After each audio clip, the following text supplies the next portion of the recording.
Si merah asal Italia ini akhirnya menandatangani kontrak dengan Marc Marquez.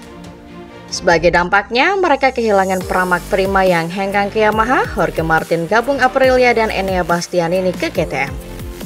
Kini yang menjadi tanda tanya besar berapa besaran penghasilan Marc Marquez per musimnya selama membela panji Ducati Lenovo Team. Dilaporkan oleh Tutto Mercato Web, Marc Marquez bakal menerima gaji yang nominalnya di atas Francesco Pecco Bagnaia. Pembalap berusia 31 tahun ini menerima upah dengan nominal yang sama seperti yang dia terima saat masih menjadi pembalap Honda. MM93 mendapatkan gaji 12 juta euro per musim atau 200 miliar rupiah saat masih memperkuat tim berlogo sayap tunggal mengepak. Akan tetapi Ducati juga membuka opsi untuk memberikan gaji yang lebih fantastis kepada Marquez dengan catatan konflik sponsor pribadi dengan tim pabrikan bisa teratasi. Pabrikan Borgo Panigale itu bisa memberikan kenaikan gaji di angka 14 juta euro per musim atau 234 miliar rupiah. Ada harga mahal yang harus dibayar Marc Marquez untuk merealisasikan targetnya menembus pabrikan Ducati di MotoGP 2025. MM93 harus rela melepas sponsor pribadinya yang beberapa brand memang sudah melekat dengan pembalap asal Spanyol ini sejak debut di kelas Premier musim 2013. Sponsor yang melekat dengan sasak MM93 adalah Red Bull. Produsen minuman berenergi asal Austria ini harus melepas kontrak pribadi dengan Marquez karena sudah ada sang kompetitor Monster Energy yang berkolaborasi dengan Ducati sejak 2023. Monster Energy juga perusahaan minuman energi asal Amerika Serikat ini tidak mungkin mengalah. Terlebih kontraknya di pabrikan Italia itu bertahan hingga MotoGP 2025 rampung. Artinya, jika kembali menjadi sponsor Marc Marquez, Red Bull harus menunggu kontrak sang kompetitor berakhir, baru bisa menjalin kemitraan kembali khususnya dengan Ducati.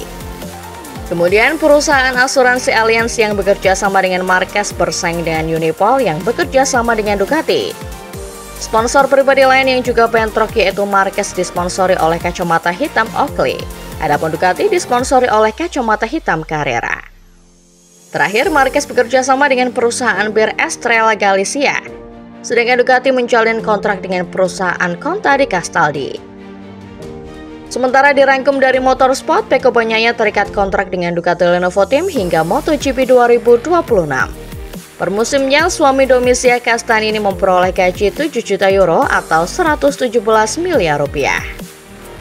Tidak berhenti sampai di situ, ia sebenarnya bisa mendapatkan bayaran lebih dari 10 juta euro atau 167 miliar rupiah per musim.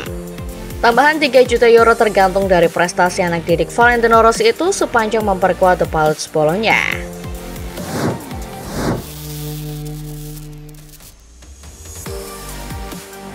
Manajer tim Tech3 KTM Nicolas Gayon memberikan penilaian terhadap penampilan dua pembalap barunya pada tes MotoGP Barcelona 2024. Mereka adalah Maverick Viñales dan Enea Bastianini yang telah merasakan prototipe KTM RC16 di sirkuit Catalunya, Barcelona. Viñales mengakhiri sesi tes di urutan ke-12, sementara Bastianini di posisi ke-16. Manajer tim balap asal Prancis itu kemudian menganalisis penampilan pertama dari kedua pembalapnya itu.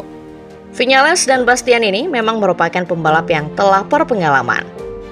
Meski begitu, Gayon memiliki penilaian yang sama terhadap Viñales dan Bastianini, yakni mereka harus membiasakan diri dengan RC16. Dia juga mencoba membuat perbandingan dengan penampilan pertama Marc Marquez di atas motor Ducati. Menurutnya, Marquez juga membutuhkan beberapa balapan untuk membiasakan diri dengan motor barunya. Hal yang sama dialami seperti Viñales dan Bastianini. Hanya beberapa detik setelah Gayon mengucapkan kalimat-kalimat ini ke mikrofonnya, Bastianini kemudian terjatuh sebelum tikungan kelima hingga menghancurkan motor RC16-nya. Insiden yang membuat manajer timnya tidak begitu mengerti dan menyebut bahwa Bastianini tidak bisa cepat-cepat untuk bermanuver di atas motor barunya. Dan menyebut bahwa Bastianini terbukti tidak mengikuti rencana timnya untuk pelan-pelan memahami karakter motor lebih dulu.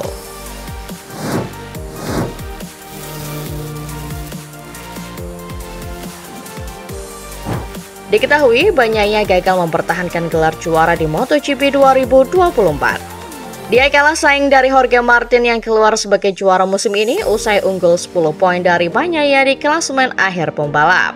Pedihnya, Bagnaia gagal juara meski mengoleksi kemenangan lebih banyak dari Martin. Bagnaia diketahui menutup musim dengan total 11 kemenangan balapan utama dan 7 podium pertama dalam sprint race. Sementara Martin yang meraih total 10 kemenangan. Rincian ada 3 kemenangan di balapan utama dan 7 di sprint race. Marini pun prihatin dengan kondisi Bagnaia. Dia menyebut Martin hanya diuntungkan adanya sprint race. Andai sprint race tak ada, Marini yakin Bagnaia akan mempertahankan gelar juaranya ke musim ini.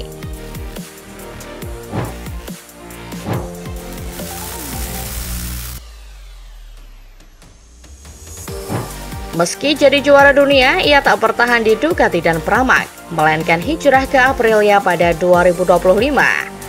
Pasalnya, ia gagal terpilih menjadi rider Ducati Lenovo Team karena skuad itu memilih menggait Marc Marquez. Keputusan Ducati ini memaksa Martinator menerima tawaran dari Aprilia. Dan penampilan perdananya di atas motor RSGP pun terjadi dalam tes pasca musim di Barcelona. Meski sempat mengalami kecelakaan di tikungan 5 pada pertengahan sesi, Martin tampak senang mengendarai motor barunya. Dalam tes ini, Martin duduk di posisi 11 dengan catatan 1 menit 39,859 detik. Tertinggal 1,056 detik dari rider Gresini Racing Alex Marquez. Kepada Crash.net, Sterlachini menyatakan bahwa Martin merupakan kesempatan besar bagi Aprilia untuk mengevaluasi motor RSGP dan membandingkannya dengan motor Ducati Desmos edisi. Sterlachini pun menyebut Martin merupakan kombinasi seorang juara dan seorang pemimpin. Bukan Martin saja yang merupakan wajah baru di Aprilia, melainkan juga Sterlachini sendiri. Sebelumnya, ia bekerja dengan Ducati selama 17 tahun. Sebelum pindah ke KTM pada pertengahan 2022. Sterlachini pun mengaku sulit untuk memahami RSGP dalam waktu singkat.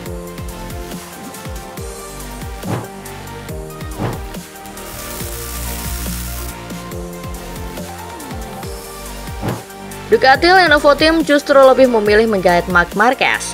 Alhasil, Martin menerima tawaran dari Aprilia Racing, sementara Enea Bastianini terdepak dan memilih pindah ke Red Bull KTM Tech 3. Meski sempat kecewa, kini Martin justru mengaku jauh lebih legowo menerima keputusan itu. Martin mengaku tak punya rasa dendam kepada Ducati, bahkan tidak berniat membuktikan bahwa mereka mengambil keputusan yang salah. Rider yang juga juara dunia Moto3 2018 ini justru merasa ini adalah efek domino dari berbagai kesulitan yang ia alami selama 3 musim sebelumnya.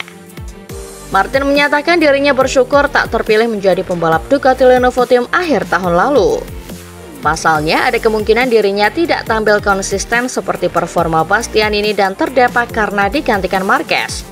Alhasil, ia senang bisa juara bersama Pramac, yakni tim yang sudah ia kenal dengan baik.